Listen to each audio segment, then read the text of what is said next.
வணக்கம். நான் உங்கள் புல்டன் ஜெசின், தூத்துக்குடி.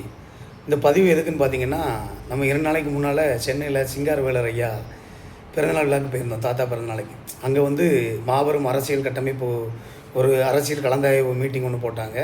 அதில் கலந்துக்கிட்டு மிகப்பெரிய அனுபவம் நம்மளுக்கு. அதில் எல்லா ஒரு பெரிய தலைவர்களையும் சந்தித்தோம். அதில் நம்ம சொன்ன மாதிரி நம்ம முன்னாள் அமைச்சரும் சபாநாயகருமான ஜெயக்குமார் அவர்களை சந்தித்தோம். அப்புறம் மா சுப்பிரமணியம் திமுக ஹெல்த் டிபார்ட்மெண்ட் அமைச்சரை சந்தித்தோம். எல்லாருமே சமூகம் சார்ந்து வந்து அவங்களுடைய கருத்துக்களை பிஜேபி கட்சியிலேருந்து வந்திருந்தாங்க, டிவிகேலேருந்து வந்திருந்தாங்க, அதிமுகலேருந்து வந்திருந்தாங்க, எல்லா கட்சியினரும் வந்தாங்க. எல்லோரும் வந்து கலந்துக்கிட்டு ஒரே சமூக ஒரு ஒருங்கிணைப்போட ஒரு கட்டமைப்பு சொல்லி அவங்களுடைய அனுபவத்தை பகிர்ந்துக்கிட்டாங்க. அடுத்த கட்ட நகர்வு எப்படி பண்ணுறது, அரசியலில் நம்ம கட்டம் நம்ம சமூகம் எப்படி வளர்கிறது எல்லாம் சொன்னாங்க. அதெல்லாம் ரொம்ப சந்தோஷம்.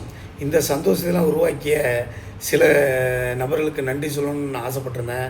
ஆனால் அன்னைக்கு நேரத்தில் என்னால் சொல்ல முடியல, பார்த்துக்கிறேங்க. இதுதான் சிங்காரவேலருடைய அழைப்புதல். இதை நேரில் வந்து நான் என்னை சந்தித்து சமுதாய ரீதியான ஒரு அரசியல் மாநாடு இருக்குது, ஒரு கலந்தாய்வு இருக்குது, நீங்கள் கண்டிப்பாக கலந்துக்கணும்னு சொல்லி அழைப்பு கொடுத்த கூட்டமைப்பு ஒருங்கிணைப்பாளர் நமது ரூபஸ்குமார் அவர்கள், தலைவர் பாரம்பரிய மீனவர் சங்கம், அவர் தூத்துக்குடி வந்திருந்தாப்புல. அவருக்கும் என் மனமார்ந்த நன்றிகள். அடுத்தது ஒரு கூட்ட ஒருங்கிணைப்பாளர் ஐயா நாக்ஸ் பெர்னாண்டோ, பொதுச் செயலாளர் தமிழக மீனவ பேரவை ஐயா நாக்ஸ் பெர்னாண்டோவுக்கு அவர்களுக்கும் எனது அண்ணன் அவருக்கும் என் மனமார்ந்த இந்த நேரத்தில் நன்றி சொல்லிக்கிறேன். அடுத்தது எல் பிரவீன்குமார் பரதர், பொதுச் செயலாளர் கடல்சார் மக்கள் நலச் சங்கம். இவங்க 3 பேருக்கும் ஏன் நன்றி சொல்லணும் அப்படின்னா, என்னை வந்து தூத்துக்குடியில் வந்து நேரில் பார்த்து எனக்கு அழைப்புதல் கொடுத்தாங்க.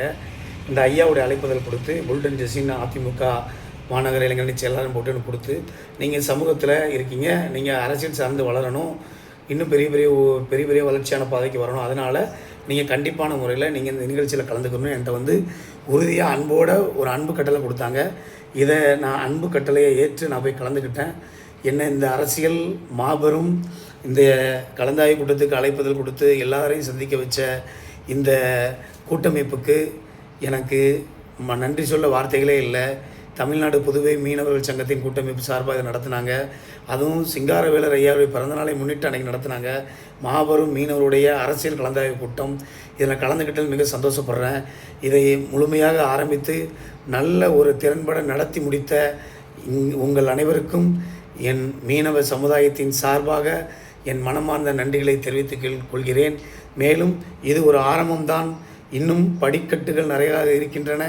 நீங்கள் தொடர்ந்து இதுபோல் பல விழாக்களும் பல அரசியல் கலந்தாய்வு கூட்டங்களும் பெரிய மாநாடுகளும் நடத்த வேண்டும் என்று என்னுடைய அன்பான கோரிக்கை விடுத்து நன்றி சொல்லி விடைபெறுகிறேன். நன்றி, வணக்கம்.